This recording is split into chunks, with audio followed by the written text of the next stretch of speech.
ሁለተኛ ጴጥሮስ ምዕራፍ 1 ቁጥር 3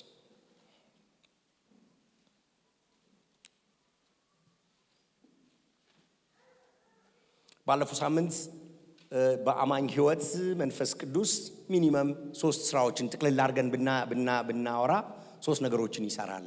በ3 ልናየው እንችላለን። የመጀመሪያው ስንወለድ ነው አይደል ያልነው?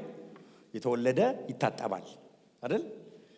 ደግሞ እጅ ይጫንበትና መንፈስ ይሞላል አይደል ያልነው? ስለዚህ በዳግም ልደት ጊዜ መንፈስ ቅዱስ ምን ይሰራልና ባለፈው ሳምንት ተመለከትን። ዛሬ ደግሞ እድገታችን ውስጥስ ምን ያደርጋል? ያን መልክ እስከምንመስል ወደ ጌታ እስከምንሄድ ድረስ መንፈስ ቅዱስ በእኛ ህይወት ምን ይሰራል የሚለው ነው የምናየው። የሁለተኛ ጴጥሮስ መጽሐፍ ምዕራፍ 1 ቁጥር 3 በገዛ ክብሩና በበጎነቱ የጠራንን እርሱን በማወቅና ለህይወትና ለእውነተኛ መንፈሳዊነት የሚያስፈልገንን ሁሉ የመለኮቱ ኃይል ሰጥቶናል።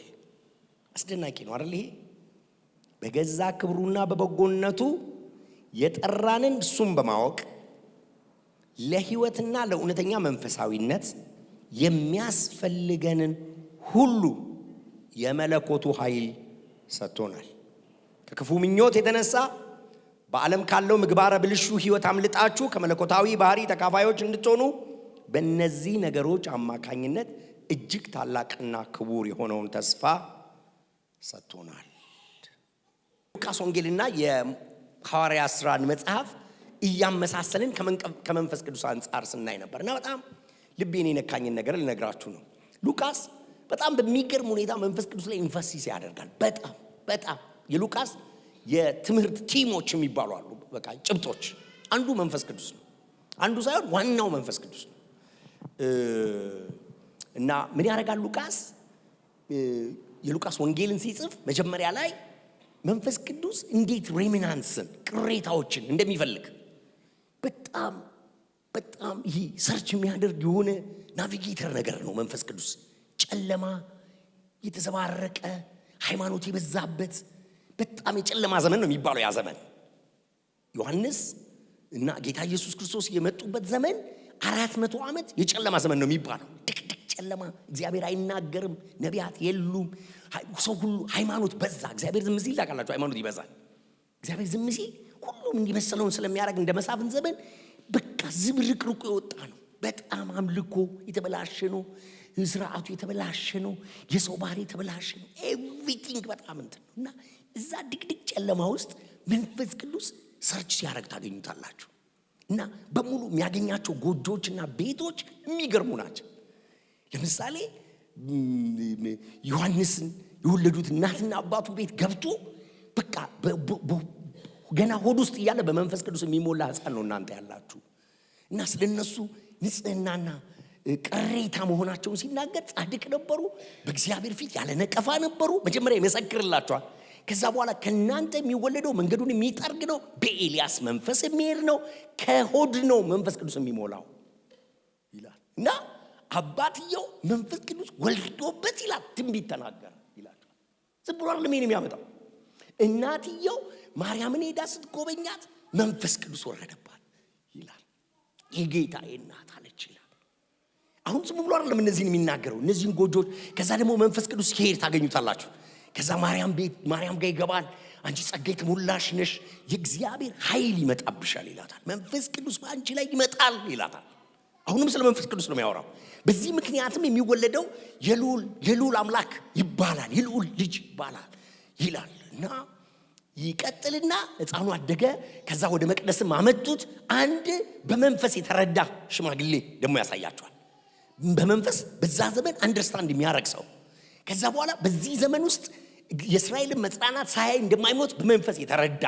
ከዛ ደግሞ ሕፃን ሲመጣ በመንፈስ ተመርቶ ወደ መቅደሱ በር ሄዶ ልክ ከምናምን በብዙ ሕፃናት መካከል ልጁን ተመርቶ እንደያዘው እና እግዚአብሔርንም ቀና ብሎ እንዳመሰገነ ይነግራቸዋል። አንዲት ነቢይት ደግሞ ሐና የምትባል የሚነግራችሁ ያለው መንፈስ ቅዱስ ብዙ ሃይማኖት ብዙ ግርግር ቢኖር ሬሚናንስ ልቡን የሚከተሉ ጥቂት ሰዎችን የሚመኝ የሚፈልግ የሚራቡትን የሚጠሙትን የሚናፍቁትን የሚያይ ነው የሚል ጩኸት ይጮሃል።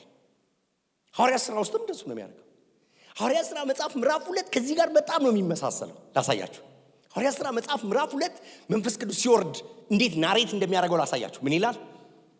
በምድር ሁሉ ከሚኖሩት ህዝቦች ብሎ ዓለምን ሁሉ ያሳያቸዋል። መጀመሪያ በምድር ሁሉ ከሚኖሩት ህዝቦች፣ የምድር ሁሉ ህዝብ አይምሯችሁ ውስጥ ይመጣል። በዛ ዘመን የነበረ የምድር ህዝብ በሙሉ እሺ ስትሉት ከነሱ መካከል እግዚአብሔርን የሚፈሩ ወደ ኢየሩሳሌም መጥተው ነበር ይላል። ሌላ ካቴጎሪ ነው ይሄ።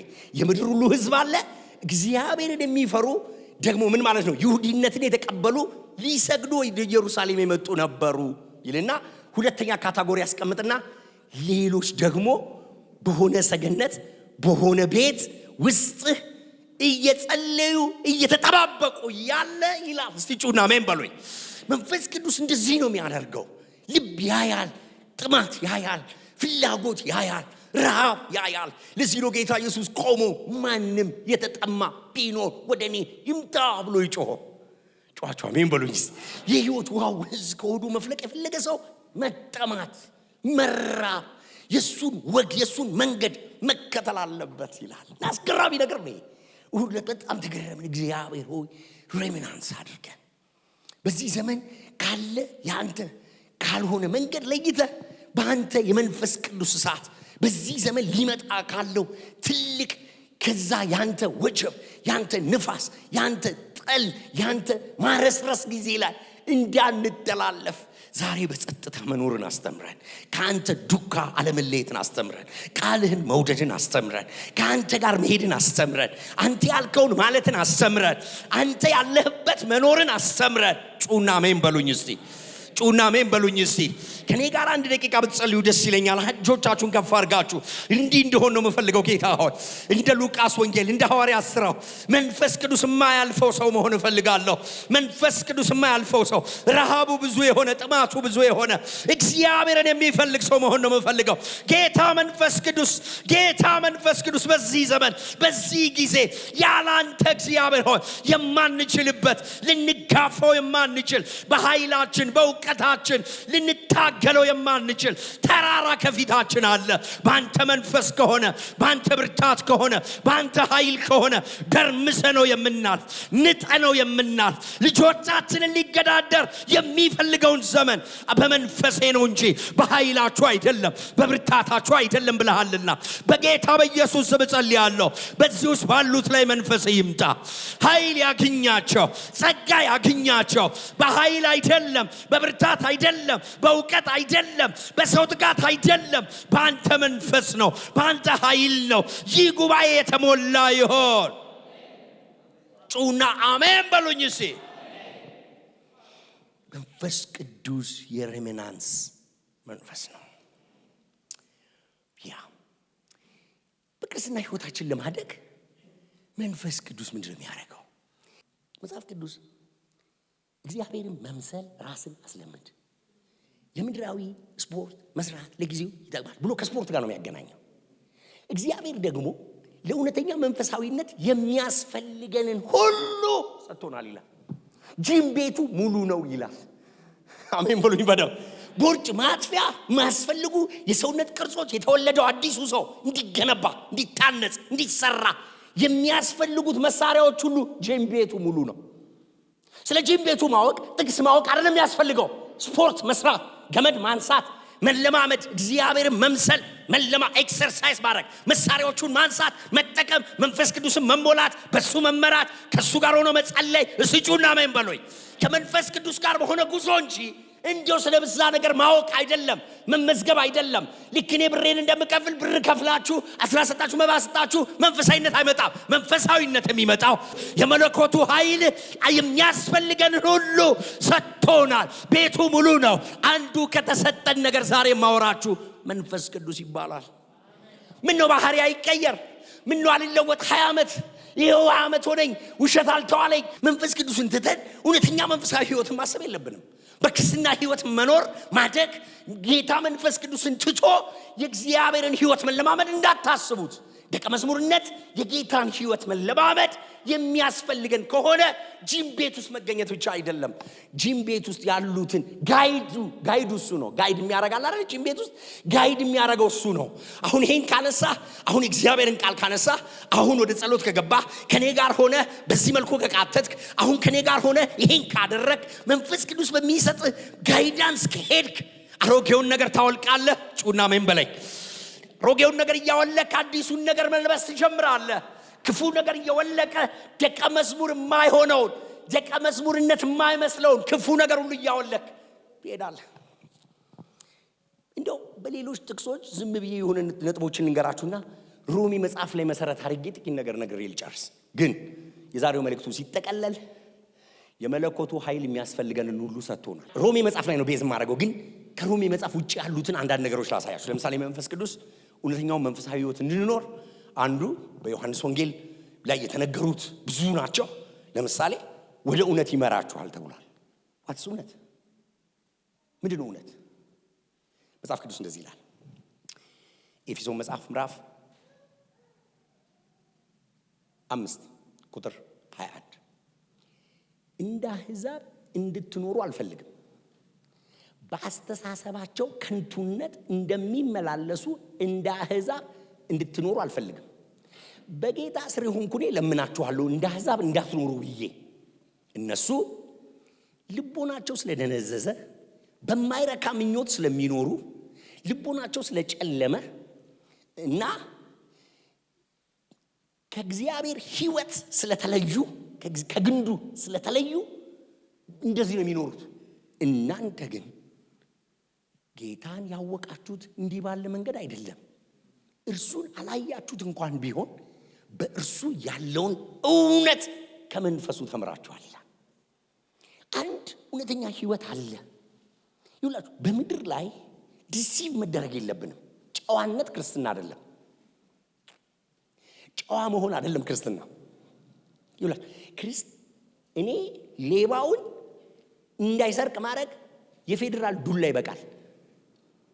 እንዳይሰርቅ ያቺ ዱላ አልጨርልም እህሉ ሐማት አስጠማው እሷ ትበቃለች እንዳይሰርቅ ለማድረግ። ክርስትና ከሱ ከፍ ይላል። ይሰርቅ የነበረ ከእንግዲህ አይስረቅ እና በገዛ እጁ እየሰራ ለሌላው ያካፍል። ክርስትና ይሄ ነው።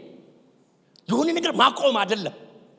ከዚህ መላቀቅና ሌላ ላይ መጣበቅ ነው። ሕይወት ተገለጠ። ሕይወት ተገለጠ። አይተነዋል፣ ዳሰነዋል፣ አብረነው ወጥተናል፣ ገብተናል። ኢየሱስ የሚባል ሰው አይደለም። የእግዚአብሔር ሕይወት በምድር ላይ አንድ ሕይወት ወክስ ያረጋ አይተነዋል። እግዚአብሔር በምድር ላይ ማየት የፈለገው አንድ ሕይወት አለ። እንደዚህ ነው ከደመናው መጥቶ በርሱ ደስ የሚለኝ የምወደው ልጄ ያለው። የሱን ሕይወት ኢሚቴት ለማድረግ የሱ ሕይወት በእኛ እንዲሰራ አንድ ብሪጅ አለ በመካከላችን። ያንን ሕይወት ወደኛ የሚያመጣ ከኛ ደግሞ ክፉን ነገር የሚለቅል ስሙ መንፈስ ቅዱስ ይባላል። ጩና አሜን በሉኝ በደንብ። ጩና አሜን በሉኝ በደንብ። የኢየሱስ ክርስቶስን ሕይወት ወደ እኔ የሚያመጣ ከኔ ክፉን ነገር የሚነቅል ስሙ መንፈስ ቅዱስ ይባላል። ስሙ የእግዚአብሔር ጸጋ ይባላል። ስሙ የእግዚአብሔር መንፈስ ይባላል። ጮኻችሁ አሜን በሉኝ። ይኸውላችሁ ደቀ መዝሙርነት ጨዋ መሆን አይደለም። ጊዜ እየለየ ይነሳበታል እንደተባለው ጊዜ እየለየ መጣባት ደግሞ ሰይጣኔ መጣ እንደምንለው አይደለም። አሮጌ ነገር እያወለቀ እውነት የሚባል አንድ ሕይወት አለ። ኢየሱስን የሚመስል ሕይወት አለ። መጽሐፍ መንፈስ ቅዱስ ጌታ ኢየሱስ ወደ ላይ ወጣ፣ ምርኮን ማረከ፣ ስጦታ ሰጠ ለቤተ ክርስቲያን። ለቤተ ክርስቲያን ስጦታ ለምን ሰጠ? መንፈስ ቅዱስ ለምንድን ነው ስጦታ የሚሰጠው? ስለ አገልግሎት ስናነሳ እናነሳለን። ለምንድን ነው እሱ የሚሆነው? ሐዋርያትን፣ ነቢያትን፣ አስተማሪዎችን ሰጠ። ይኸውም ለምን ሰጠ? ኤፌሶን መጽሐፍ ምዕራፍ 1:4 ምን ይላል? ስጦታ ሰጠ። ሐዋርያት፣ ነቢያት ምናምን አድርጎ ሰጠ። ለምን? ይኸውም የእግዚአብሔርን ልጅ በማመንና በማወቅ ወደሚገኝ አንድነት እንድንሄድና የእግዚአብሔር ልጅ በማመንና በማወቅ ወደሚገኝ አንድነት ብቻ ሳይሆን ወደ ፍጹም ሙላት፣ ወደ ልጁ መልክ። ሐዋርያት ለምን? ነቢያት ለምን? የልጁን መልክ በእኛው ስለመሳል። መንፈስ ቅዱስ ለምን ይሰራል? ለምን ጸጋ ይሰጣል? ለምንድን ነው በመካከላችን ሙቭ የሚያደርገው? ያን መልክን መስል ዘንድ እስቲ አሜን በሉኝ በደም ወደ እውነት ነው የሚመራን እውነት የሚባል ህይወት አለ እውነተኛ የሚባል አንድ ህይወት አለ ወደዛ ህይወት ነው የሚመራን ወደ ዓለም አይደለም ወደ ዓለማዊ ጥሩነት አይደለም ወደ ዓለም ጥሩነት ሳይሆን እግዚአብሔር እውነት ነው ወዳለው ስታንዳርድ ወደ ሆነው ጩና አሜን በሉኝ በደም ህይወት አንድ ነው የተገለጠ ስታንዳርዱ አንድ ነው ህይወት ተገለጠ አይተናል እንመሰክራለን የተባለ ህይወት ስታንዳርዱ ኢየሱስ ነው ከሱ ዝቅ ያለም አይደለም ከሱ ከፍ የሚልም የለም ኢየሱስን የሚመስል የእግዚአብሔር ወደ እውነት ነው የሚመራን ማለት ወደ ኢየሱስ ህይወት ነው የሚመራን ማለት ነው መምራት ይችላል ዮሐንስ ወንጌል ይሄንን በደንብ ነው የሚነግረን ያስተምራችኋል ይላል ከእኔ እየወሰደ ነው የሚነግራችሁ ይላል ማስተማር ምንድነው የሚያስተምረን ምንድነው የሚያስተምረው መንፈስ ቅዱስ እሺ ቲቶ አቤት አስተምር ማንን አሮጊቶችን አስተምር ሽማግሌዎችን እንደዚህ አድርጋ አስተምር ወጣት ወንዶችን እንደዚህ አስተምር ወጣት ሴቶችን እንደዚህ አስተምር እነዚህ ደግሞ ቅምጥሎቹን እንደዚህ አድርጋ አስተምር ምክንያቱም ቁጥር 11 ምዕራፍ 2 ሰዎችን ሁሉ የሚያድን የእግዚአብሔር ጸጋ ተገልጧልና ማስተምረው ምን ብዬ ነው እውነቱ ይሄ ነው ለአሮጊት ይሆናል ለሽማግሌ ይሆናል ለወጣት ይሆናል ለወጣት የተለየ ነገር አላረገም ኢየሱስን ነው ማስተምረው ለወጣት በሚሆን መልኩ አሮጊቶችንም ማስተምረው ኢየሱስን ነው ለነሱ በሚሆን መልኩ አሜን ብሉኝ ባካችሁ ለምንድን ነው እንደዚህ በድፍረት ሁሉን ማስተምር የምትለኝ ሰዎችን ሁሉ የሚያድን የእግዚአብሔር ጸጋ ተገልጧልና ይህም ጸጋ ዓለማዊ ምኞትን ክደን የተባረከውን ተስፋችንን እየጠበቅን በአሁኑ ዘመን በጽድቅና በቅድስና እንድንኖር ያስተምረናል ይሄ ያስተምረናል ሌክቸር ማድረግ አይደለም አንደኛ ሁለተኛ ልክ ነው አሁን እንደማስተምራችሁ አይደለም ይሄ ማስተማር እዚህ ጋር ያለው የእግዚአብሔር መንፈስ ማስተማር ልክ አንዲት እናት አንድ አባት የተወለደ ልጁን ዳዴ ወፌ ቆመች ተራመድ አንዳንድ ያለ እርምጃ እንደሚያስተምረው የጽድቅን ህይወት የሚያስተምር ጩና አሜን በሉኝ በደም ያስተምራችኋል ማለት ይሄ ነው ጋይድ ያደርጋችኋል አሮጌ ነገር እየጣላችሁ አትችሉም አቃተ ችግር የለም ራስን ለመንፈስ ቅዱስ ስጠው መንፈስ ቅዱስ ይችልበታል ጮኻችሁ አሜን በሉኝ እንዴት መራመድ ቻላችሁ አባታችኋን ለማምዷችሁ ነው አንድ እግርህን አንሳ ልጄ ወፌ ቆመች ቆመ ልጄ መጀመሪያ ልጄ ቆመ ቀን እንዴት ቤት ውስጥ የነበረ ፈንጠዝያ ቆመ ወይ ያለው በቃ ቢወድቅም ችግር የለውም መቆም ጀምሯል እግሩ እየጠነከረ ነው መንፈስ ቅዱስ ከዛ በሚበልጥ ኢገርነስ ከዛ በሚበልጥ ፍላጎት በእናንተ ህይወት ላይ የጽድቅ ኑሮ እንድትኖሩ የጽድቅ መንፈስ እንዲኖርባችሁ የጽድቅ ህይወት እንድትለማመዱ ጩና ያስተምረኛል በሉ እስቲ ያስተምራችኋል ጌታችን እስከሚመጣ ድረስ በጽድቅና በቅድስና እንድንኖር ዓለማዊ ምኞትን መካድ ምንድነው መካድ በረኛው ካደ ሲባል ኳሷ በዚህ እሱ በዚህ ኃጢአት በዚህ አንተ በዚህ እንድትሆን የሚያረገ በፊት አይተማ አታልፎ መጣ ደግሞ በቃ ልፈተን ነው የምትለው እያየኸው አብረው እየኖረ እየታገለ ከዓለም እንድትወጣቸው አይደለም የምጸልየው በዓለም እያሉ እንዲከለሉ ነው ያን መከለል የሚያደርግ ያን መጠበቅ የሚያደርግ ያን መሸፈን የሚያደርግ ጮኻችሁ አሜን በሉኝ ባካችሁ መንፈስ ቅዱስ ይባላል ሲዘጋው ቲቶ 2 ስለዚህ ይሏል በሙሉ ስልጣን አስተምር ምከረና ገስጽ ይሏል ለምን ይሄ ጸጋ ስራ ስለሚሰራ ይሄ ጸጋ ኦፕሬት ስለሚያደርግ ስለዚህ ትምህርት ባለበት ቦታ ልባቸው የጽድቅን ህይወት የለመደ ሰዎች ነው የሚገኙት ለምን ይሄ ጸጋ ይሰራል አሁን እየሰማችሁኝ ይሄ መንፈስ ይሄ ጸጋ በልባችሁ ኦፕሬት ማድረግ ይጀምራል ለመንፈስ ቅዱስ እድል የሰጠው ከሱ ጋር ኮኔክት ያደረገ ሰው እየሰማ ያለ የእግዚአብሔር ጸጋ ኦፕሬት ያደርገዋል ከኃጢአት ይለየዋል ያስክደዋል ያስጨክነዋል ያሳልፈዋል ጩና አሜን በሉኝ ጩና መንፈስ ቅዱስ በሉሲ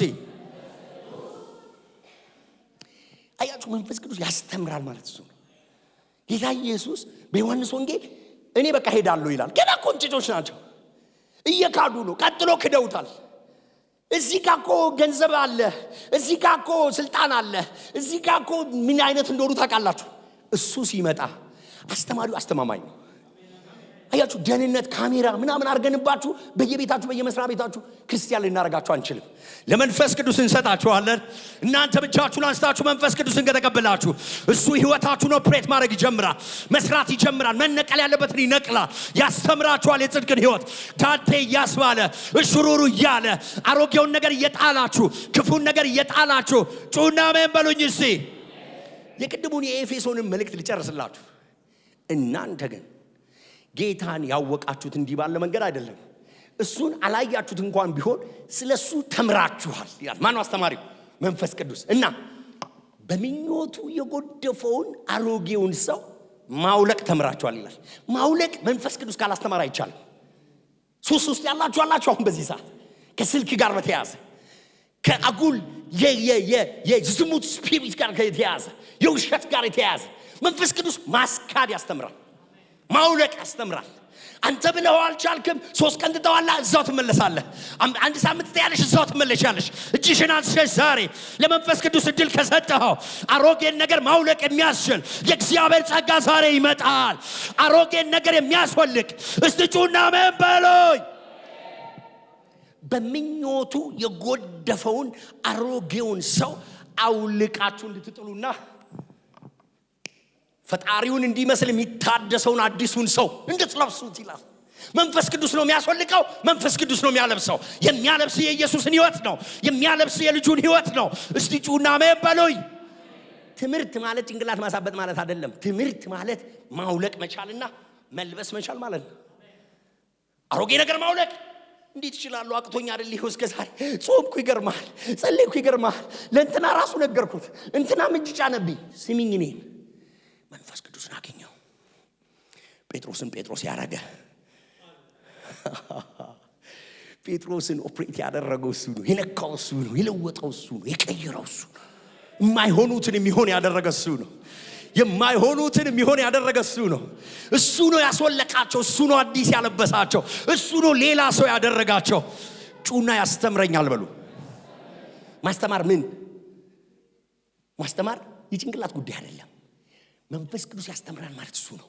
አሮጌውን ነገር ማውለቅ እንድትችል ትምህርት ነው። ሂዝ ኤብል እንደሱ ሊያደርግ ይችላል።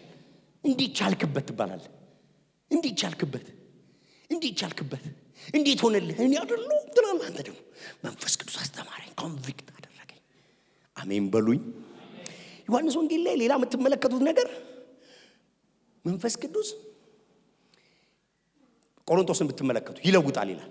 ቆሮንቶስ መንፈስ ቅዱስ ይለውጣል ይላል። ስለ አዲስ ኪዳን ሲናገር የኛ የአዲስ ኪዳን አገልግሎት ይበልጣል ይላል። ከሙሴ ይበልጣል፣ ከብሉይ ኪዳን ይበልጣል። በብሉይ ኪዳን የነበረው የሙሴ አገልግሎት ለሞት ነው፣ የኛ ግን ለህይወት ነው የሚሰራው ይላል። የሙሴ አገልግሎት ሙሴ ተራራ ላይ ወጥቶ ከእግዚአብሔር ጋር ከተገናኘ በኋላ ፊቱ አብርቷል። ግን ቆሮንቶስ እንደሚነግረን ሲጠፋ መጨረሻውን እንዳያዩ ፊቱን ሸፍኗል ይላል።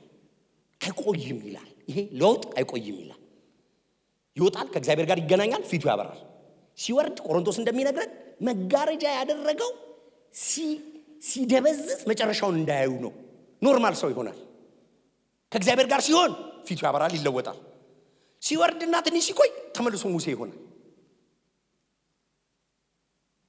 እኛ ግን ይላል በማይከደን ፊት ያን መልክን መስል ዘንድ፣ ሃሌሉያ፣ ያን መልክን መስል ዘንድ ከክብር ወደ ክብር፣ ከክብር ወደ ክብር እየተጠጋን ነው የምንሄደው ወደዛ። እንዴት ነው ይሄ የሚሆነው? አንዲት ቃል እዛ ውስጥ አለች። መንፈስ ከሚሆን ጌታ እንደሚደረግ ይላል። የሚያደርገው ያንን ነገር እግዚአብሔር መንፈስ ቅዱስ ያለውጥ የሚያደርገው። አየሁ ኮንፈረንስ ሰሞን ቸርች ስትመጣ ልውጥ፣ ከዛ ደግሞ ሄድት ስትል ይሄ ጅኒ መጣ፣ ምን ላርገው? እሺ በቃ እኮ እኔ እኮ ይዋጋኛል። እንዴት ነው አንተ ቸርች ስትሆን የምትበራው፣ ቤት ስትሄድ የምትጨልመው? አየሁ መንፈስ ቅዱስ የሚባል አንድ ከመጣ ግን ይሄ እርምጃ፣ ከዚህ የጀመረው እርምጃ የልጁን መልክ እስክትመስል ድረስ እንዳይቆም ትፈልጋለህ? ለውጥ እንዳይቆም፣ ጸሎት እንዳይቆም፣ መንፈሳዊ ልምምድ እንዳይቆም፣ መልክ እየደመቀ እየጨመረ የልጁ ህይወት በአንተ እየተሳለ እንዲመጣ ትፈልጋለህ? የሚያስፈልግህ አንድ ነው ይላል ቆሮንቶስ ላይ።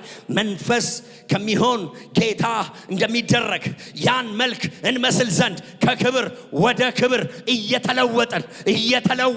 እየተለወጠን ጩና መንበሎይ እንደ ሙሴ አንዴ ደመና አንዴ ጭጋጋማ አንዴ ፀሐያማ ከፊል ደመናማ በህይወታችን እንደ በልግ ዝናብ እየተቀያየረ አይኖርም ኮንፈረንስ ሰሞን ሰላም ደግሞ ቸርች ስንመጣ ሰላም ከዛ ስራ ስንሄድ ሌላ ዝብርቅርቅ ያለ የፔንዱለም ኑሮ እንዲያበቃ ትፈልጋላችሁ ወይ እጆቻችሁን አንሱ መንፈስ ቅዱስ ያላንተ አልችልም ይሄን በሉት ያላንተ አልችልም በሉት የልጁን መልክ እንመስል ክርስትናዬ የደመቀ ክርስትናዬ የጨመረ እንዲመጣ ፈልጋለሁ መንፈስ ከሚሆን ጌታ እንደሚደረግ ከክብር ወደ ክብር ከክብር ወደ ክብር በኢየሱስ ስም የተለወጣችሁ ሆኖ መንፈስ ነው ይሄን የሚሰራው ልጨምር ለውጡን ብቻ አይደለም የሚለው በጣም ይገርማል ይሄ መንፈስ ይላል ሙሴ ይለወጣል ይሄዳል ዳዊት ላይ ይመጣል የሆነ ስራ ይሰራል ይሄዳል አሁን ግን በቋሚነት ከናንተ ጋር ይኖራል ይላል ሰውነታችሁ የእግዚአብሔር መንፈስ የሚያድርበት እንደሆነ የእግዚአብሔር መቅደስ እንደሆናችሁ መኖሪያ ቆሮንቶስ አይደል ምዕራፍ 6 መንፈስ ቅዱስ እዚህ ውስጥ ይኖራል ስለዚህ በዚህ ስጋችሁ ጌታን አክብሩ ይሁን መንፈስ ቅዱስ ከኔ ጋር ነው አለ ስለዚህ እኔ ይሄን ላደርግ አልችልም ይሄን ላስብ አልችልም ይሄን ላደርግ አልችልም እንደዚህ ልቆጥር አልችልም እንደዚህ ልሆን አልችልም መንፈስ ቅዱስ በእኔ አለ መንፈስ ቅዱስ በእኔ አለ የጸሎት ሰዓት ትዝ የሚል ከሆነ ክርስትና የሚባለው ነገር ግራ ተጋብቷል አንተ ቤት የጸሎት ሰዓት ትዝ ካለ ፕሮግራም ልትመራ ስትል ትዝ ካለ ልታገለግል ስትል ትዝ ካለ አዩ መንፈስ ቅዱስ በእኔ ጋር ከኔ ጋር አለ መጽሐፍ ቅዱስ እንደዚህ ይላል ሄኖክ አካሄዱ ከእግዚአብሔር ጋር አንተ እኮ አካሄድን ከእግዚአብሔር ባንተ ውስጥ እና መንፈስ ቅዱስ ካንተ ጋር አይደል አካሄዱን ከእግዚአብሔር ጋር አደረገ እንዲቻለ አካሄዱን ከእግዚአብሔር ጋር ማድረግ እሺ ይሁንለት ከእግዚአብሔር ጋር እየሄደ እግዚአብሔርን ደስ አሰኘ ይላል ለምን ተደሰተበት አብሮት ያለው ያ እግዚአብሔር ደስ እንደተሰኘ ተመስክሮለታል እግዚአብሔርን ደስ እንዳል ለምን ተወሰደ ከመወሰዱ በፊት እግዚአብሔርን ደስ እንዳሰኘ ተመስክሮለታልና ኦኬ ከእግዚአብሔር ጋር ወክ ያረገ እግዚአብሔርን ማስደሰት የፈለገ ሰው ምን ቢያረግ ጥሩ ነው ይልና ቁጥር 6 ላይ ኮሜንት ያረጋል ዕብራውያን ወደ እግዚአብሔር የሚቀርብ በሉት ከኔ ጋር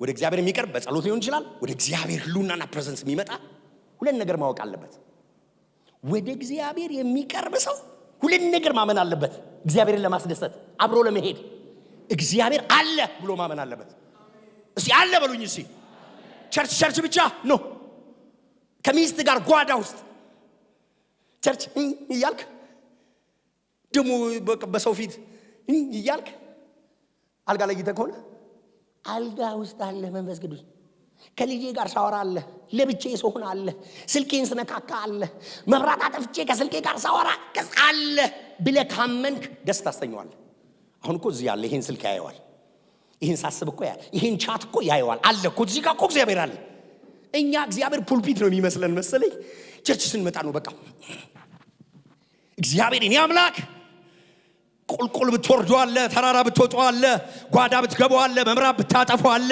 እስቲ ጩና አለ በሉኝ እስቲ አለ ጩና አለ በሉ እስቲ አለ እስቲ ጩና አለ በሉኝ አለ እስራኤል ግብጽ ገብቶ ድል አድርጎ የወጣው ከ400 ዓመት በኋላ በሙሴ አማካኝነት የፈርዖንን ሰራዊት የፈርዖንን ጣዖታት እንክትክትክትክትክትክት ታርጎ በድል ይዟቸው ወጣ አይደል እኔ ግን እንደዚህ ይላልው እስራኤል ግብጽ የገባለት ነው ግብጽን ማሸነፍ የጀመረው ዮሴፍ ግብጽ የገባለት የጣዖቶቻቸው ኃይል እየተመታ ጀምሯል እንዴት አወቅ አንዲት ሴት ወደደችው እግዚአብሔር የሚባል አምላክ ያለው የት ነው ያዕቆብ ቤት ነው ያለው አብርሃም ቤት ነበር ይስሐቅ ቤት ከዛ በኋላ ከይስሐቅ ቤት ያዕቆብና ልጆቹ ጋር ከልጆቹ አንዱ ዮሴፍ የሚባል ጣዖት የሞላበት ግብጽ ውስጥ ገባ እዛ እግዚአብሔር የሚባል አይታወቅም የለም ለዮሴፍ ግን እግዚአብሔር እዚህ ውስጥ አለ እና ሚስት እንደዚህ አለች ማንንም የለም አለችው ባሌም የለም ሰራተኞቹንም ሸኝቻለሁ ማንንም የለም አለችው አላት። በእግዚአብሔር ፊት ይሄን ማድረግ አልችልም አላት። ያህዌ የአብርሃም የይስሐቅ የአባቶቼ ያዕቆብ አምላክ እዚህ ነው ያለው አላት። ዞራ ታያለች እሷ። ማንም የለም እኮ አለ፣ ልቤ ውስጥ የነገሰ አለ፣ መንፈስ ቅዱስ የሚባል አለ። ስለዚህ ከኃጢአት ጋር አልተባበረም። ጩና አለ በሉኝ እስቲ። ይላችሁ መንፈስ ቅዱስ በእኔ ህይወት እንዲሰራ አለ ማለት አለብኝ። በእኔ ይኖራል ማለት አለብኝ። ኪዳኑን መረዳት አለብኝ። እንደዚህ ይላል፣ ለአባቶቻቸው ቃል ኪዳን በገባው ጊዜ ከግብፅ ባወጣዋቸው ጊዜ እጃቸውን ይዤ እንደወጣውበት ያለ ጊዜ አይደለም። አዩ ከግብፅ ሲያወጣቸው እጃቸውን ይዞ ነው። እና አሁን በልባቸው ነው ምኖረው ይላል። መመራቸው ከውስጥ ሆኜ ነው ይላል። እጃቸውን ይዤ የመጣው ደመናው ሲሄድ ይሄዳሉ። ከፊት ለፊት አይደለም፣ እዚህ ውስጥ ሆኜ ነው መመራቸው። ተይ ስላት እሺ ትላለች፣ ተው ስለው እሺ ይላል። ከዚህ ውስጥ ሆኜ ነው መመራው። ደመናው ውስጥ ገብቷል። የድንጋይ ልብ ወጥቷል። የስጋ ልብ ገብቷል። እስቲ ጩና አሜን በሉኝ።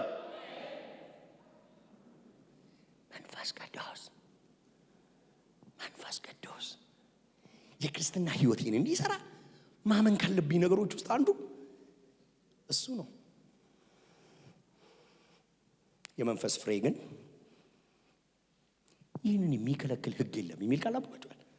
እሱ የሚያፈራውን ፍሬ የትም ሀገር የትም መንግስት ጋር ሆናችሁ አትከለከሉ። የመንፈስ ቅዱስ ፍሬ የሚባለውን ስታፈሩ ጽድቅን፣ እውነትን፣ ሰላምን የመንፈስ ፍሬ ገላትያን 5 ላይ ያሉትን የሚከለክል ህግ የለም በዓለም ላይ። እነዚህን የመንፈስ ቅዱስ ፍሬዎች አንፈልጋቸውም የሚል የለም። ስለዚህ በጨለማ ውስጥ ተከብረህ መኖር ከፈለግ መንፈስ ቅዱስ ያስፈልጋል። አሜን በሉኝ። ጥሩ ትዳር፣ ጥሩ የልጆች አስተዳደግ፣ ጥሩ ስራ የሚያስፈልግ ከሆነ እግዚአብሔርን አክብሮ መኖር የፈለገ እንደዚህ ይላል መጽሐፍ ቅዱስ። እንደዚህ በሉ እስቲ፣ የእግዚአብሔር መንግስት ትርፍ የሚፈልግን ነጋዴ ትመስላለች። አንድ ነጋዴ ብድግ ብሎ መጥቶ በቃ 1 ሚሊዮን ብር እዚህ ጋር ይላል አይልም። ያተርፈኛል አይተርፈኝም ይላል። የእግዚአብሔር መንግስት እንደሱ ነው። እዚች ልጅ ላይ ጸጋ፣ መንፈስ፣ ቃል፣ እድሎች ብከፍትላት፣ መንግስት ጋር ባስገባት፣ ትልልቅ የሥራ እድሎች ብሰጣት፣ ቪዛ ባሰጣት ብትሄድ በቃ ትርፋማ ታደርገኛለች ካለ ኢንቨስት ያደርጋል በእናንተ ላይ። ማንም መብራት አብርቶ እንቅብ ውስጥ ያስቀምጠው። በቤት ያሉት ሁሉ እንዲያዩ መቅረዝ ላይ ያወጣዋል እንጂ መንፈስ ቅዱስ በአንተ ሲኖርና አንተን እየሰራ ሲመጣ እግዚአብሔር እንድትደበቅ አያረጋህም። አዮ በኃጢአት መድመቅ ነው እኛ የምንፈልገው። ግን ኃጢአትን ትተን ከመንፈስ ቅዱስ ጋር ተባብረን ብንኖር ጌታ እግዚአብሔር ራሱ በቤት ያሉት ሁሉ እንዲያዩ፣ በዓለም ያሉት ሁሉ እንዲያዩ፣ ጓደኞቻችን ሁሉ እንዲያዩ መቅረዝ ላይ ያወጣናል። ጩና አሜን በሎኝ። በእኛ መብራቱን የለኮሰ የእግዚአብሔር ጸጋና መንፈስ ከሆነ በእኛ ያለው እድሎች የኛ ናቸው። ጩዋቹ አሜን በሎኝ። እንደዚህ ብዬ ልጨርስ። የሮሜ መጽሐፍ በጣም አስገራሚ መጽሐፍ ነው። ከቁጥር 1 ሮሜ መጽሐፍ ምዕራፍ 1 ከቁጥር 1 እስከ 17ኛው ቁጥር ድረስ ወንጌል ምንድን ነው? ምንድን ነው ወንጌል? ወንጌል ምንድን ነው? በቃ እሱን አንብቡና መልሱ። ከቁጥር 1 እስከ 17 ድረስ ወንጌል ምን እንደሆነ ነው የሚያብራራው። ወንጌል ማለት የሚል ረስጡት። ከምዕራፍ 1 ከቁጥር 18 ጀምሮ እስከ ምዕራፍ 3 ቁጥር 21 ድረስ 20 ድረስ ወይም 19 ድረስ ወንጌል ለማን ነው የሚያስፈልገው ነው የሚላቸው። ለማን ነው የሚያስፈልገው ወንጌል? ለአይሁድ ያስፈልጋል፣ ለአሕዛብ ያስፈልጋል። ሲዘጋው ሰውን ሁሉ ባለመታዘዝ ዘግተነዋል ይላል። ሁሉ ኃጢአትን ሰርተዋል። በቃ ምዕራፍ እንደዚህ ብሎ ነው የሚጨርሰው። ምዕራፍ 3 ሁሉ ኃጢአትን ሰርተዋል፣ የእግዚአብሔር ክብር ጎሏቸዋል። ሰው ሁሉ አይሁድም አሕዛብም ማንም እግዚአብሔር አለኝ የሚለውም እና እግዚአብሔር እያለው ሕጉን ካልጠበቀ ምን ዋጋ አለው? ከሕጉ ውጪ ነው የሚኖረው እና ከጽድቅ የጎደለ ነው፣ ክብር የጎደለው ነው። የእግዚአብሔር ጸጋ ያስፈልገዋል፣ ሞቷል። እና ወንጌል ለአይሁድ ያስፈልጋል፣ ለአሕዛብስ ያስፈልጋል። እውነትን እየተቃወሙ፣ እውነትን እያፈኑ፣ እውነትን እያወቁ እየተመራመሩ ቅጥ ለሌለው ብልግና ራሳቸውን የሰጡ እነሱ ወንጌል ያስፈልጋቸዋል። አምላክ አለ ብለው ጣዖት እያመለኩ ለሚታየው ጉዝ ነገር እየሰገዱ ነገር ግን የእግዚአብሔር ለአምላክ ክብር ያልሰጡስ እነሱ ጎለዋል። ስለዚህ ወንጌል ያስፈልጋቸዋል። እኔ ምን እግዚአብሔር ታዲያ ለዚህ የሚሆን መንገድ አለው? 3:21 የሮሜ መጽሐፍ ጭብጥ እሱ ነው።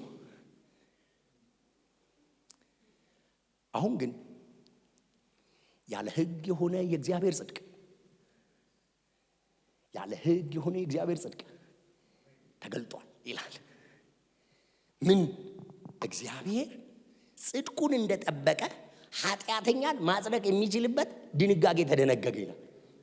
ጽድቁን እንደጠበቀ ኃጢአተኛን የሚያጸድቅበት መንገድ ይኸውም በክርስቶስ ኢየሱስ መስዋዕትነት በኩል ነው ይላል።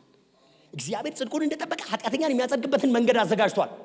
ኦኬ፣ ይሄንን መንገድ እንዴት ነው ማገኘው? ምዕራፍ 4 በእምነት ነው ብሏችሁ ምዕራፍ 3 ይዘጋና እንዴ ቆይ አይደለም እሺ እና አብርሃምስ ታዲያ በእምነት ነው ያገኙት ልትለን ነው? አዎ አባታችን አብርሃም ከዚህ የተነሳ በምን አገኘ ልንል ነው ታዲያ? አብርሃም እኮ አምኖ ነው ጽድቅ ሆኖ የተቆጠረለት። ዳዊትም ቢሆን ጽድቅ ሆኖ የተቆጠረለት። ብዙ ኃጢአቱን እግዚአብሔር የማያስብለት ብፁዕ ነው ያለው ታዲያ ምንድን ነው? እና በእምነት ነው መጽደቅ የሚቻለው። የምርህን ነው? አዎ በእምነት ይሄን መስቀል ይሄን የጌታ ስራ ሳምን ምን አገኛለሁ? ምዕራፍ 5 ይነግራቸዋል። ሰላም ታገኛለህ፣ ጽድቅ ታገኛለህ፣ ረፍት ታገኛለህ፣ በጎነት ታገኛለህ፣ መንፈስ ቅዱስን ትቀበላለህ ምናምን። ከዛስ በቃ አሁን ይሄን ያመንከውን እምነት በተግባር መኖር ነው። ምዕራፍ 6 አዮ ይሄንን የቆጠርከውን ክርስቶስ ኢየሱስ ስለኔ ሞቷል ብለህ የቆጠርከውን ያን ማቆጣጠር በእምነት መኖር ነው። እንዴት እንኑር ብሎ ነው ምዕራፍ 6 ቁጥር 3 የሚጀምረው። እንግዲህ በጸጋ ከጸደቅን ከዚህ በኋላ እንዴት እንኑር? እየቆጠርክ ክርስቶስ የሰራልህን ስራ ያመንክ ያንተን የጽድቅ ስራ እየተውክ በክርስቶስ ኢየሱስ ላይ ባለ እምነት እየተደገፍክ ነው የምትሄደው። ስለ ጋብቻ ያነሳል። አዮ ጋብቻ ሕጉ የሚጸናው በሕይወት እስካሉ ነው። ከሞተችስ? ስለዚህ እኛ እኮ በክርስቶስ ኢየሱስ መስቀል ላይ ዓለም ሞቷል፣ እኛ ሞተናል፣ ሕግ ሞቷል። ስለዚህ ፍቺ ስለተፈጸመ አሁን ሕጉ በእኛ ላይ ኃይል የለውም፣ ጸጋ ነው በእኛ ላይ የሚሰራው። ከዛ አንድ ጥያቄ ያነሳል። ይሁንና ግን ትግል እኮ አለብን ይላል። እንደዚህ የኖርኩኝ ይላል ጳውሎስ ምዕራፍ 7 ሲያልቅ የእግዚአብሔርን ነገር የሚፈልግ እኮ ውስጥ ያለ ይላል። በጎ ማድረግ እኮ ፈልጋለሁ ይላል፣ ግን እኮ አቅም አጣለሁ ይላል እና ታገላለሁ ይላል። ማን ነው ከዚህ ለሞት ከተሰጠ ሰውነት የሚያድነኝ? እኔ እግዚአብሔርን ማስደሰት የጽድቅ ሕይወት መኖር ደቀ መዝሙር መሆን እፈልጋለሁ፣ ግን የሚታገለኝ ሌላ ስርዓት ውስጥ ያገኛለሁ። ይታገለኛል። ኃጢአታዊ ባህሪ የሚባል አለ። ትግል ውስጥ ነኝ ያለሁት። መልካም ማድረግ ስፈልግ አቅም አጣለሁ። መልካም ማድረግ መፈለግ አለኝ፣ ማድረግ ግን የለኝም። ከዚህ ለሞት ከተሰጠ ሰውነት ማን ያድነኛል? እንዲህ ብሎ ይዘጋል ምዕራፍ 7ን። ክብር ለእግዚአብሔር በክርስቶስ ኢየሱስ ይሁን አሜን። ለምን እንደዚህ ያልክ ስትሉት ምዕራፍ 8 ላይ ያሉትን ዋስትና አድርጎ ይሰጣቸዋል። አሁን በዚህ ሰዓት የኃጢአት ትግል ውስጥ ያለ ደቀ መዝሙር ካለ ኢትስ ኦኬ ምዕራፍ 8 የተጻፈው ለአንተ ነው። ትግል ውስጥ ያለኸው ከኃጢአት ጋር ታገል አረጋሉ ምን እኮ ጌታን ማስደሰት ፈልጋለሁ ትላለህ። መልሶ ይዛል። አይዞ ዋስትና አለ። እስቲ ጩና አሜን በላይ። ምዕራፍ 8 እንደዚህ ብሎ ይጀምራል። ስሙ ይልንገራችሁ። ምዕራፍ 8 ላገለግል በዚህ ሰዓት አልችልም። ምዕራፍ 8 ግን የዋስትና መጽሐፍ ነው። ሲጀምር ገና በክርስቶስ ኢየሱስ የሆኑት ሃሌሉያ ኩነኔ የለባቸው። አንዱ ዋስትና ይሄ ነው። የኩነኔ ስረዛ አሁን ኃጢአት ሰርተ ይሆናል። ከአዳም የተነሳ የመጣው ያ የሞት ኩነኔ ያ የሞት ተሰርዟል። ጮና ምን በለኝ እሺ። በፊት ኃጢአትን ተገደ ነው የምታረገው። አሁን ፈልገ ካልሆነ ኃጢአት ባንተ ላይ ኃይል የለውም። ጮና ምን በሉኝ። ከመንፈስ ቅዱስ የተነሳ የተሰጡትን ዋስትናዎች ብቻ ላንሳ። ወደ 16 ናቸው ዋስትናዎቻችን። ስለ መንፈስ ቅዱስ ዋስትናነት የተሰጠውን ብቻ ላንብብ። ደቀ መዝሙር ለመሆን ጌታን ለማምለክ ጌታን ለመከተል ኃጢአትን እየሸሹ የጽድቅን ሕይወት ለመለማመድ መንፈስ ቅዱስ በዚህ ውስጥ የሚሰጠን ምንድን ነው? አንደኛ ጻፈው እንደዚህ ይላል፣ ለሟች ሰውነታችሁ ሕይወት ይሰጠዋል። ቁጥር 9 ላይ አንብቦ እናንተ ግን የእግዚአብሔር መንፈስ በውስጣችሁ የሚኖር ከሆነ በስጋ ሳይሆን በመንፈስ ናችሁ። ማንም የክርስቶስ መንፈስ ከሌለው እርሱ የክርስቶስ አይደለም። ነገር ግን የክርስቶስ በውስጣችሁ ካለ ሰውነታችሁ ከኃጢአት የተነሳ የሞተም ቢሆን መንፈሳችሁ ግን ከጽድቅ የተነሳ ሕያው ነው። ኢየሱስን ከሙታን ያስነሳው የእርሱ መንፈስ በእናንተ የሚኖር ከሆነ ክርስቶስን ከሙታን እንዳስነሳው በውስጣችሁ በሚኖረው በመንፈሱ ሟች ለሆነው ስጋችሁ ሕይወት ይሰጠዋል። ክርስቶስ ሞቷል። ይሄም ስጋችን የሞት ስርዓት ውስጥ ነው ያለው። ነገር ግን የክርስቶስን ከሙታን ያስነሳው መንፈስ በእኔ ውስጥ ስላለ ለዚህ ለሚሞተው ስጋዬ ሕይወት ይሰጠዋል። የጽድቅ ሕይወት ያለማምደዋል። ጩና አሜን በሉኝ። አንድ ቀን ይቀየራል እኮ እስከዛው ድረስ ግን የጽድቅን ሕይወት ይለማመዳል። ስጋዬ የጽድቅን ሕይወት የደቀ መዝሙርን ሕይወት ይለማመዳል። ክርስቶስን ጩና እንደዚህ በሉ፣ ክርስቶስን በሉ ከሙታን ያስነሳው ያ መንፈስ በእኔ ውስጥ ስላለ ለሚሞተው ስጋዬ ኃጢአተኛ ለሆነው ስጋዬ ሕይወት ይሰጠዋል። መንፈስ ቅዱስ በሉ በእኔ ውስጥ ስላለ ኃጢአታዊ ባህሪዬ እየተሻረ የጽድቅን ልብስ ለብሳለሁ። ጨዋቹ አሜን በሉኝ ባካችሁ። ሁለተኛ ቁጥር 14 ላይ አለ በእግዚአብሔር መንፈስ የሚመሩ እነዚህ የእግዚአብሔር ልጆች ናቸው ይላል። ይመራሃል መንፈስ ቅዱስ። በፊት ለኃጢአት ተመርተናል። በፊት ጽድቅ ለሌለበት የሞት መንገድ ተመርተናል። ኤፌሶን መጽሐፍ ምዕራፍ 2 ቁጥር 1 በፊት ይላል ከኃጢአታችሁና ከበደላችሁ የተነሳ በሉታ ሙት። አስቡት ሙት። ከዛስ የስጋችሁን ምኞት ለማርካት የምትኖሩ ከዛስ የዚህን ዓለም መንገድ የምትከተሉ። ስለዚህ መንገዱን የምንከተሉ የዓለምን የኃጢአትን ከዛ ደግሞ በአየር ላይ ያለው አለቃ መንፈስ ፈቃድ የሚመራችሁ። 4 ሙታነን የስጋችንን ምኞት ነው የምናረካው። የዓለምን ክፉ መንገድ ነው የምንከተለው። በአየር ላይ ያለው አለቃ መንፈስ ነው የሚመራን። በጌታችን በኢየሱስ ክርስቶስ ለእግዚአብሔር ክብር ይሁንና ክርስቶስ ኢየሱስን ከሙታን ያስነሳው ያ መንፈስ እስቲ ጮና አሜን በሉኝ ለኛም ለሚሞተው ሰውነታችን ሕይወትን ሰጠው። ስለዚህ ኃጢአትን የመለማመድ ግዴታ ውስጥ የለውም። ለምን? መንፈስ ቅዱስ ከኔ ጋር ስላለ ኃይል አለኝ። ኃጢአት ላይ ኃይል አለኝ። አሁን ለምን? ከሙት የተነሳው የኢየሱስ ክርስቶስ ኢየሱስን ከሙታን ያስነሳው መንፈስ በእኔ ውስጥ አለ። ስለዚህ የሚመራኝ እሱ ነው ያለው። እሱ ደግሞ ወደ ሕይወት ነው የሚመራኝ። እሱ ደግሞ ወደ እውነት ነው የሚመራኝ። እሱ ደግሞ ወደ ልጁ ነው የሚመራኝ። ወደ ልጁ መልክ የሚመራኝ መንፈስ በእኔ ውስጥ አለ የሚል ጩና አሜን ይበለኝ። ሶስተኛ ቁጥር 15 ላይ እንደገና የፍርሃት ባሪያ የሚያደርጋችሁን መንፈስ ሳይሆን አባ ብለን የምንጠራበትን የልጅነት መንፈስ። ችግር ውስጥ ነህ፣ እየታገልክ ነው። አዎ አይዞ ልጅ ነህ ስቲል ይላል። የጠፋው ልጅ፣ ኃጢአት ውስጥ የገባው ልጅ፣ የጠፋው ድሪም እንጂ አትቀየርም። ስታጠፋ አይደንቲቲ አይቀየርም። ግን ሪስቶር ሊያደርግ የሚችል አባ ብለን የምንጮህበት የልጅነት መንፈስ። እስቲ ጩና አሜን በሉኝ በደብ አባቴ አባ ማለት አባቴ ማለት ነው። አባቴ ትግል ውስጥ ሆናችሁ ማለት ነው። ስራግል ውስጥ ሆናችሁ ማለት ነው። እየታገላችሁ ማለት ነው። ስቲል አባቴ ማለት ትችላላችሁ።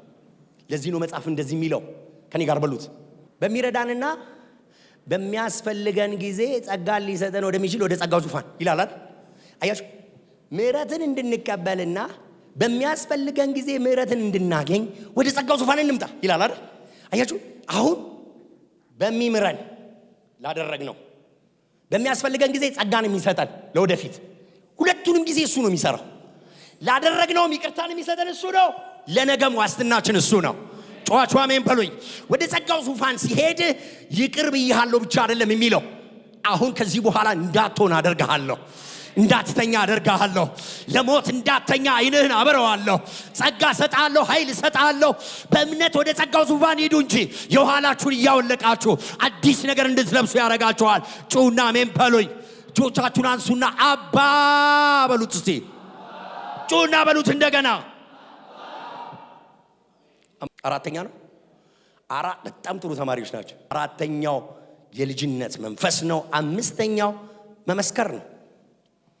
የእግዚአብሔር ልጆች መሆናችንን ያ መንፈስ ራሱ ለመንፈሳችን ይመሰክራል። ሰይጣን ይመጣና የእግዚአብሔር ልጅ ከሆንክ ይላል ኢየሱስን እንዳለው፣ እሱ መንፈስ ቅዱስ ደግሞ ይመጣና ነህ፣ ርቦሃል ግን ነህ፣ ጠምቶሻል ግን ነሽ፣ ይሄ ፍላጎት አለ ሃይ ነው፣ ኃጢአት ውስጥ አትግባ፣ ልጅ መሆን ይቀጥል፣ ልጅ ነኝ በልና ቀጥል፣ የሰው ልጅ በእህልና በውሃ አይኖርም በል፣ አሸንፈው ነህ ይመሰክራል መንፈስ ቅዱስ። ልጅ ነህ፣ እወድሃለሁ፣ እወድሻለሁ፣ እኔ ካንቺ ጋር ነኝ፣ እኔ ካንተ ጋር ነኝ፣ አይዞ ልጄ፣ አይዞሽ ልጄ። አንዳንድ ጊዜ እግዚአብሔር ህዝቤ ሲል አንጀቴ ነው የሚላወሰው።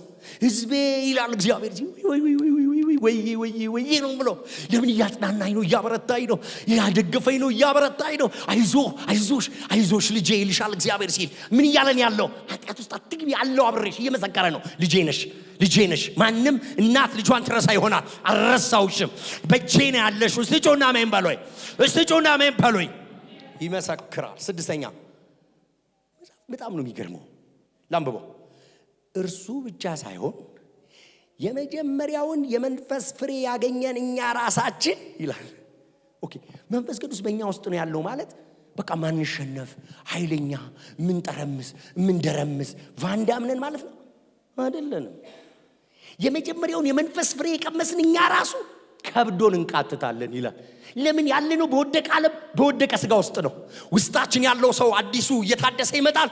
ነገር ግን በወደቀ ዓለምና በወደቀ እንትን ውስጥ የመንፈስን ፍሬ የመጀመሪያውን የመንፈስ ፍሬ የቀመስንም ቢሆን መጽሐፍ ቅዱስ እንደዚህ ይላል ዕብራውያን መጽሐፍ ምዕራፍ 6 ላይ የሚመጣውን ዓለም እና የእግዚአብሔርን ቃል ኃይል የቀመሱትን ይላል። ምድረ በዳ ሆነው የእስራኤል ልጆች ምድረ በዳ ሆነው የከነዓንን ፍሬ እንደቀመሱ እዚህ ሆነን ርስታችን የሆነውን ቀብድ ወስደናል። ሳምንት እንደተነጋገር ቀብድ ወስደናል። ቀብዱን ቀምሰናል። ርስታችንን ቀምሰነዋል። ወደ ኋላ እኮ ነገ እኮ በሙላት እንወርሰዋለን። አሁን ግን ቀብድ ተሰጥቶናል። አሁን ግን ማህተም ተሰጥቶናል። የመንፈስ ቅዱስ የመጀመሪያውን ፍሬ ቀመስንም ቢሆን በኩር የሚባል አለ በእርሻ ውስጥ መጀመሪያ የሚበቅለው ማለት ነው። እሱ በኩር ነው። እኛ የቀመስነው አሁን የመንፈሱን መያዣ ርስት በኩር ቅድሚያ የመንፈሱን ፍሬ ቀምሰናል። የዚህን በኩራት መንፈስ ብንቀምስም ከብዶን እንቃትታለን። በዚህ ስጋ ውስጥ በዚህ ዓለም ውስጥ ስንኖር እየቃተትን ጥርሳችንን ነክሰን ከመንፈስ ቅዱስ ጋር ነን ማለት በጥፍራችን የምንሄድ ማንም የማይችለን አንደኛ የሆሊውድ ፊልም አክተሮች አይደለንም። እኛ እየተጎሸምን መንፈስ ህይወቱ በእኛ ሞቱ በእኛ ህይወቱ በእናንተ ይሰራል። እኛ ሐዋርያቱ የዓለም መጨረሻ ጥራጊዎች የተደረግን ይመስለኛል። እንደው ተንከራተትኩ፣ ተራብኩ፣ ተጠማው የሚለው እኮ ሶስተኛ ሰማይ የደረሰው ሰውዬ ነው። ለምንድን ነው ሶስተኛ ሰማይ ደርሼ በሶስት ጊዜ ጸልዬ ከኔ የማይነቀል ነገር ያስቀመጥከው ስለው እንዳልታበይ ነው ለካ ይላል።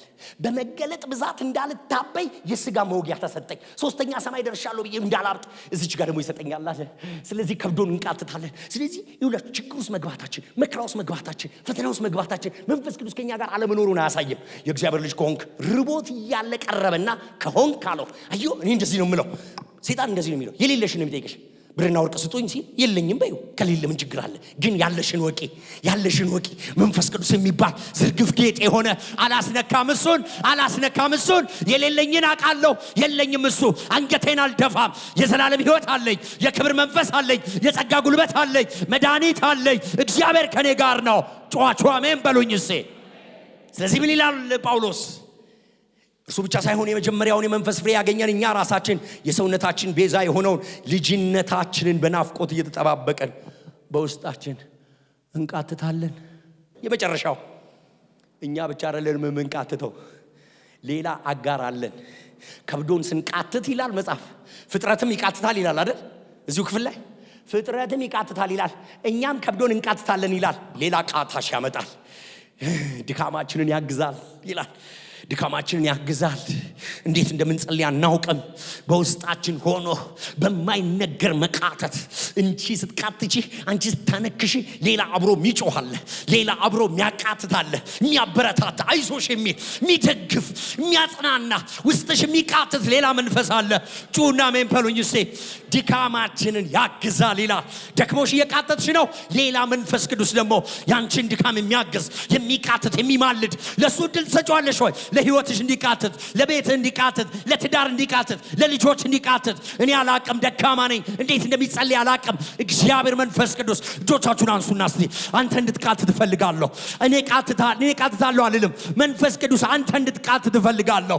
አንተ እንድትለምን እፈልጋለሁ። አንተ እንድትጮህ እፈልጋለሁ። አንተ እንድትማልድ እፈልጋለሁ። ራሴን ለአንተ እሰጣለሁ። በመንፈስ ቅዱስ መቃተት በድካማችን የሚያግዘው የእግዚአብሔር መንፈስ፣ የእግዚአብሔር ጸጋ በላያችን ላይ ያለ ሃሌሉያ ይቃትታል አሁን ይቃትታል ለደካሞች ይቃትታል ለደከሙ ይቃትታል ለሚያነክሱ ይቃትታል እግዚአብሔር ጌታ መንፈስ ቅዱስ በላያችን ላይ ይምጣ